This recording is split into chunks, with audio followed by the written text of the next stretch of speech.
Welcome into the Shop Management Show presented by AutoLeap. I'm your host, Will.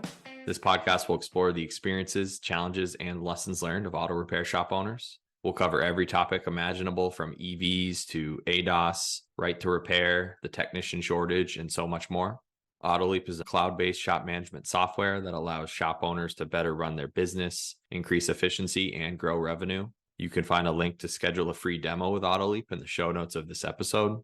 Please like, share, and subscribe on Apple Podcasts, Spotify, and Google Podcasts. I'm thrilled to be joined today by Sara Fraser, VP of Business Development and Client Services at Haas Performance Consulting. Sara recently presented during an AutoLeap webinar on the XYZs of hiring and retaining for your auto repair shop. We'll share a link to register for the recording of that informative webinar in the show notes of this episode. Sara, how are you today? I'm doing great. Thank you so much for having me. This is one of my favorite topics to talk about, and it's so relevant in our industry right now. So the more information we can get out there, the better. Absolutely agree there. And thank you again for joining me today. I think this is going to be a very insightful conversation for the industry. Let's dive into some of the key items you covered during that recent webinar session with AutoLeap, which again, I highly recommend registering for. Let's start with the state of modern hiring for auto repair businesses. How has hiring for shops evolved in the digital age? It has evolved so much if you think about it. The way that we are hiring right now, it's all online. There's no longer somebody coming in to pick up a paper application and fill it out. I mean, you might still get an occasional person walking your door, but that's just not the way it happens. You're not hearing about people looking for jobs so much by word of mouth anymore. So it's all done online, but there's a lot of benefit to that.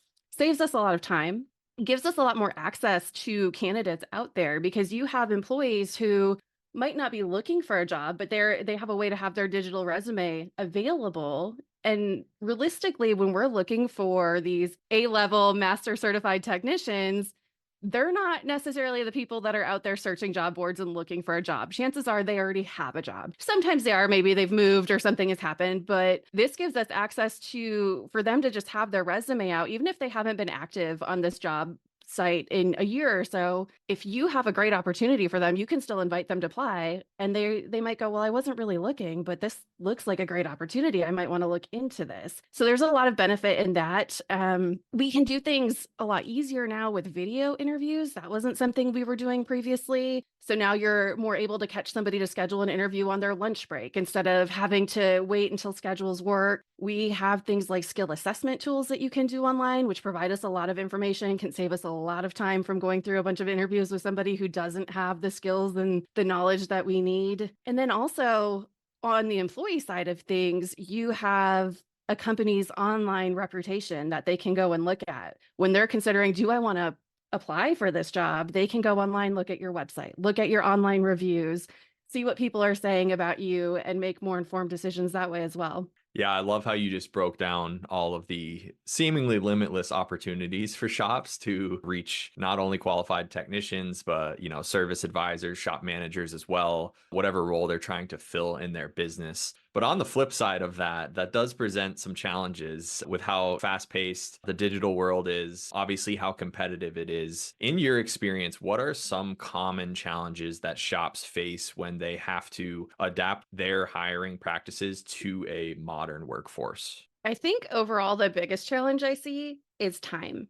The amount of time it takes to do the hiring process really, really well from beginning to end. The amount of time it takes to sit down and write a great job ad and include all the information that's going to make it attractive to the employee that you're looking for. The time it takes to go through the resumes, to do the interviews, to do the second and maybe even third interview and really make sure that that person's a right fit. That's what I'm seeing as the biggest challenge, is just the dedication to that time, or having somebody who has that time available to avoid hiring out of desperation, which we've seen so many times before. That is really just putting you back into square one. So that's one of the biggest challenges. I think as far as adapting to the modern technology, it's all pretty user friendly. So I don't see a ton of challenge there, but I think it's just really making sure that you have the time and dedication to follow the process through completely. I think that's great perspective. Follow-up question there. What kind of tips do you have to overcome that overwhelming feeling of, oh my gosh, this is going to take so much time. I don't know how to necessarily get organized with this process. What would be some just initial thoughts on how, we'll dive into that more, but some initial thoughts on how to approach that as a shop owner when you're trying to wrap your head around that? To just schedule the time aside for yourself, especially when you're first starting out and you've got to write a job ad. Don't rush through it. Make sure that you've got a couple hours set aside to go through it, to even talk to your current employees to gather information about what do you like about working here, including that kind of stuff. So setting the time aside to be able to do it. And then maybe you every morning you come in a half an hour early and you spend that half an hour going through resumes and sending out interview invites. You also need to be available, which I think is the hard part for the interviews. So I like to do phone interviews. First off, I like to do a preliminary phone interview, 10 to 15 minutes, so it doesn't waste so much of your time. And then after that, if it's somebody that you're like, okay, I think this is worth moving forward, then you schedule a little bit longer interview. But being able to be available, whether that's evenings, weekends, because if you're looking for somebody who already has a job, that might be the only time they're available. So it is having some dedication to it, and there's no easy button on the process. Yeah, I completely agree there. And it sounds like that's almost kind of like a balance of being proactive with the process, but also working it around your shop's workflow and what's going to be convenient to you and kind of figuring out how that balance can, you can best maximize that balance. And there's a lot of resources out there that you can use as well. So I do hiring for shops. I help shops find technicians and service advisors. There's a lot of other companies and people out there who do that as well. So if you just know, I don't have the time to do this really well, find someone that understands or gets the time to understand your shop and the culture of your shop and what you're looking for so that they can help you fit that need. And there are other considerations which I want to get into now in terms of hiring for your auto repair shop. And one of those is the unique work expectations of the different generations. So, specifically in the AutoLeap webinar, you discussed generations X, Y, and Z. Can you tell us a little bit more about the job seeking qualities of each of these generations? Yeah, of course. And something to think about too is when you're interviewing somebody, we don't know their age. We don't know we're talking to Gen X, Y, or Z. Now, you might have a good assumption or they might tell you, but we're not going to know right off the bat. And so, a lot of what I'm going to talk about generationally, I don't want anyone to go, okay, I need to write a job ad specifically targeting to Gen Z or Gen Y. But there are things that each of these generations are looking for that you can incorporate in your process, in your job ad that would still reach all three. So when we're talking about Gen X, they're the eldest of those three generations. So at this point, they're looking for stability. They're looking for, job security, a company that they know has been around for a while, is going to be around for a while. They're looking for growth opportunities, and work-life balance is something that's really important to that generation. When we talk about Generation Y, which is also the millennial, they're more interested in doing something that matters, having meaningful work, knowing that what they do is making an impact. They're looking for flexibility, and they also are very interested in career development. When we look at Gen Z, who's the youngest of these three, technology is on the forefront of things that they're interested in, shops that are utilizing tools like DVI. They're looking for shops that have diversity and inclusion, and they're very interested in continuing education. That's a great breakdown of each of those generations and kind of applying that forward from a shop owner's perspective. How can they revolve their hiring processes in 2024 around these differences in generations? I know you mentioned, not just writing a job description based on one generation, but what are some kind of step-by-step insights on how they can kind of apply this forward with their hiring process to accommodate for, those unique job preferences that you just detailed? The first thing would be to just be authentic and transparent when you're putting your information out there. Just like you don't want to hire somebody who's going to come in and tell you, I can do this and that, and I've got all this knowledge and all this skill, and you hire them only to find out they can't do anything they just told you. You don't want to bring on an employee and offer them the world and have this amazing job ad that says we do all these things, and then they come to work for you, and that's not true. So whatever information we're putting out there needs to be true to our culture and our business and the things that we're actually doing. Authenticity and transparency is going to be a really big part of that. Being able to incorporate those things that they're looking for into your job ads, into your online presence. Your social media is a great place to show things about your culture so that when they are like very interested in a company, they're probably going to go check out the social media. They're going to check out a lot of that stuff and see what they think about it. That's something I always ask on interviews is, are you familiar with this company? And they're like, well, I wasn't until I saw the job ad. And then I looked you up and I did some research and it looks like a good place to work. Very rarely. And if I do, it tends to be the older generation side. Will they say, no, I don't know anything about the company? Most people in this XYZ will do some type of research before coming into an interview. So just being able to make sure that you have the pieces that fit your company, that are the things that they're looking for, visible, so that they can find that information. I love what you said about kind of being true to your shop's principles and values and making sure that that's accurately portrayed in the job descriptions. And I also think it's so important to go, layers beyond just doing a templated approach for how you're putting out positions into the marketplace, and really capturing all of those details that we're covering, I think is super important and valuable. And you're going to attract the right candidates for your business. Absolutely. And the thing is, there are certain things that you really don't even want to say anymore. Like, we treat our employees like family. You might, but it doesn't hold a lot of weight because so many jobs are saying that. And the people who are looking for a job are going, yeah, that's what my last job said. And they did not treat me like family, unless they really don't like their family.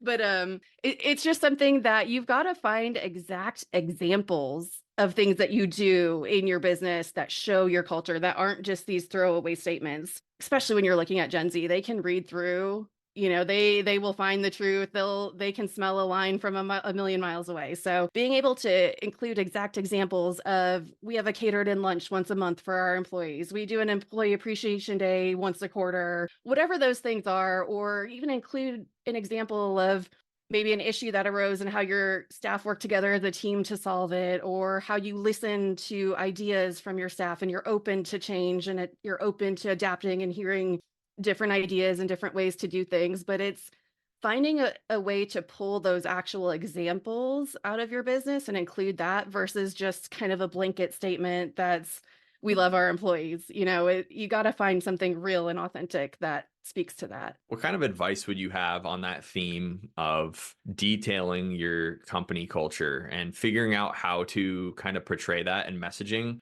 Yeah, you need to know what your culture is, first of all. So if you're not sure, you need to sit down and observe what's going on in your shop, how people are interacting with each other, and then ask your employees, why do you like coming to work here? What's your favorite thing about working here? Why did you choose this job over somewhere else? There's this trend that's happening right now that my husband's company actually just did, where they did what they call a staying interview. And they interviewed everyone on the staff of his company. And it wasn't about a performance review. It wasn't about a raise, nothing like that. It was all about how you feel about the company. Do you have the tools you need to do the job that you're supposed to do? Are you being given the education and training to do your job? If you were to leave for a different job, why would you want to leave? So you learn a lot by doing something like that. And a lot of times employees aren't going to come forward and tell you that.